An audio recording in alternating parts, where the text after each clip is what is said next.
Makosin bokokona bomkhulu. There's a comment that I'm seeing, you know, nganingi, but I'm seeing it ngendlela ehlukene.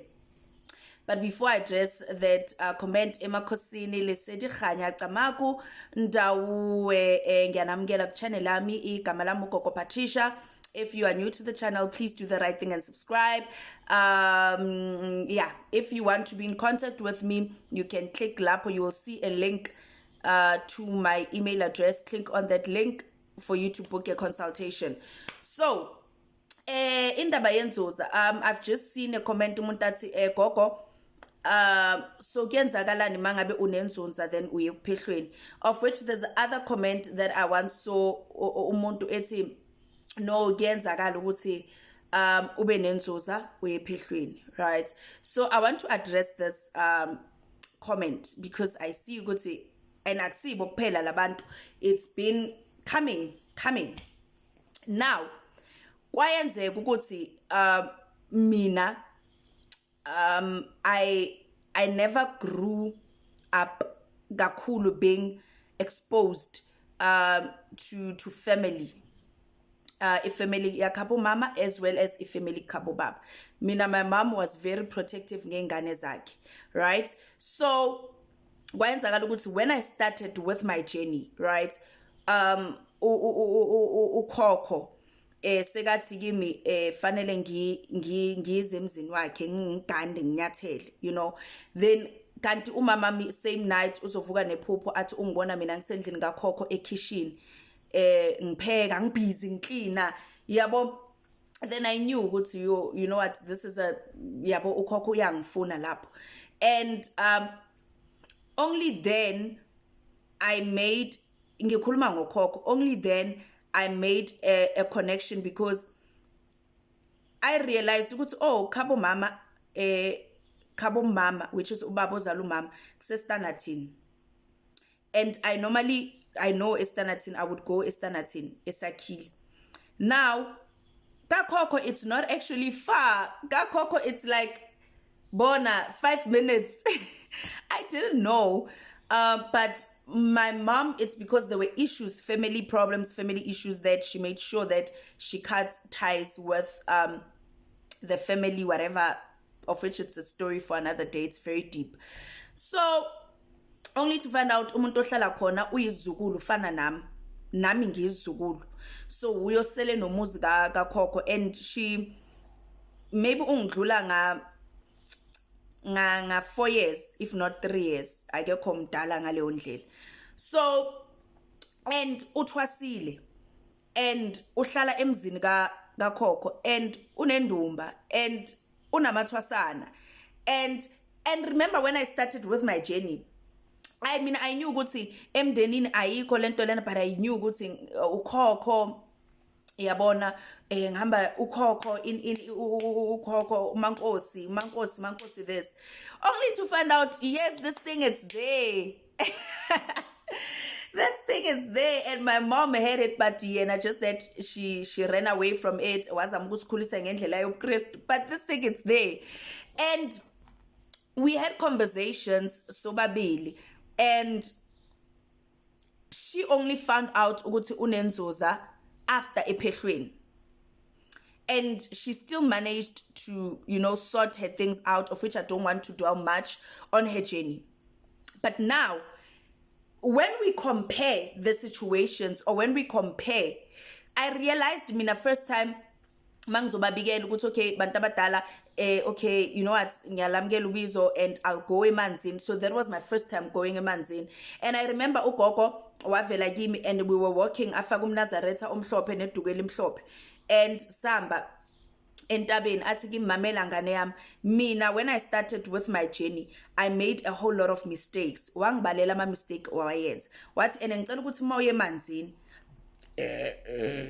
mina kwakufanele ngihambe nalento le ngicela ungiphathele yona. So I realized ukuthi kimi they were trying to correct the wrongs, and even before I went to the water, ugogo wavela wathi mamela ngane yami when angeke uye phehlweni. So I think they saw ukuthi maybe lento le ukuthi abantu bakuchazela amaphupho or people explain, people don't actually explain or wena self, because there's no one assisting you, especially in the beginning of your journey. There's no one assisting you, or there's no one explaining things the way they're supposed to explain. Then uzogcina ulahleka, then chances are uzongena ephehlweni bekungafanelanga ungena ephehlweni.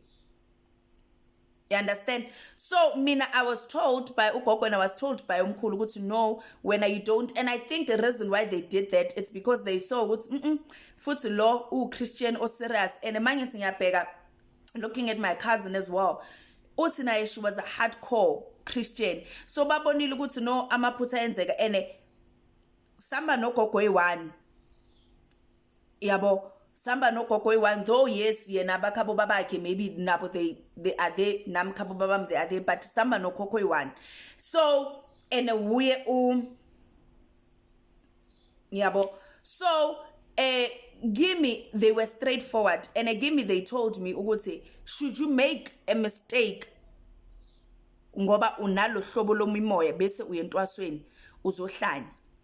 So now where I want to get to, it's that the Bible says that humadimabi ayetsan sebi atseba gazilibi lo oyenza isono eyazi. So that's why the Bible says it's better to sin ungazi, but if uyazi, then it's different. Yabo, if you didn't know, you can say I didn't know. So naye in her case, she had a privilege ukuthi athi ngangazi, kodwa she found out later sekaphumile ephehlweni sebazibika ukuthi no, wena bekungafanelanga kuyenze 1 2 3, but njengoba sekenzekile akusenani, sicela uyenze 1 2 3 1 2 3 1 2 3 1 2 3. And now she was even in a place where she's spiritually inclined, she can understand, she can communicate, she knows everything. So with me bangikhuze before, so if mina I had went ephehlweni, mine was not going to be like her. Mina ngangizoshawa ngoba I was told before.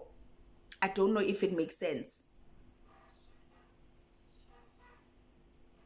Yabo.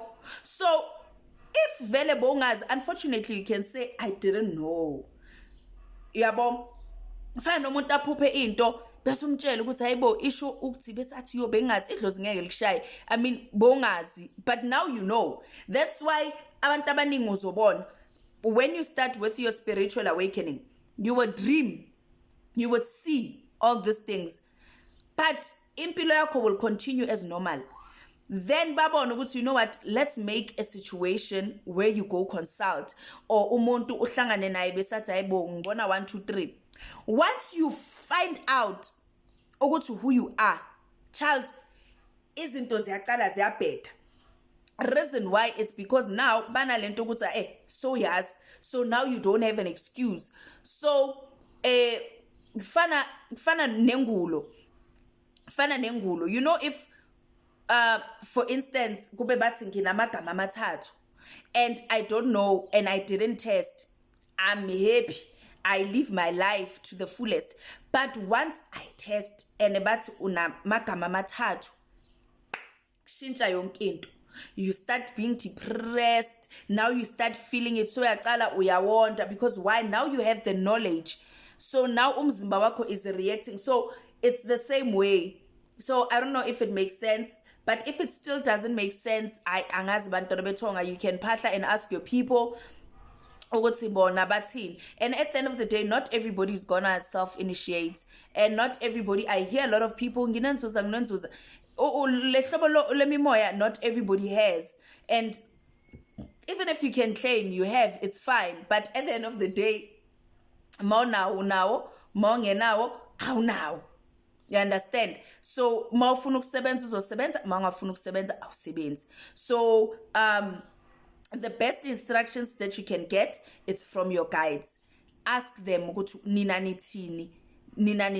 And I'm not saying ukuthi my journey izohamba abanye vele maybe fanele baye ephehlweni angazi, but mina my videos, I'm referring to myself, my experiences, messages I've got, and at the end of the day, we're not getting the same messages from our guides. There's no one size fits all when it comes to abantu abadala. Our journeys are not the same. Our journeys are unique. So embrace your uniqueness.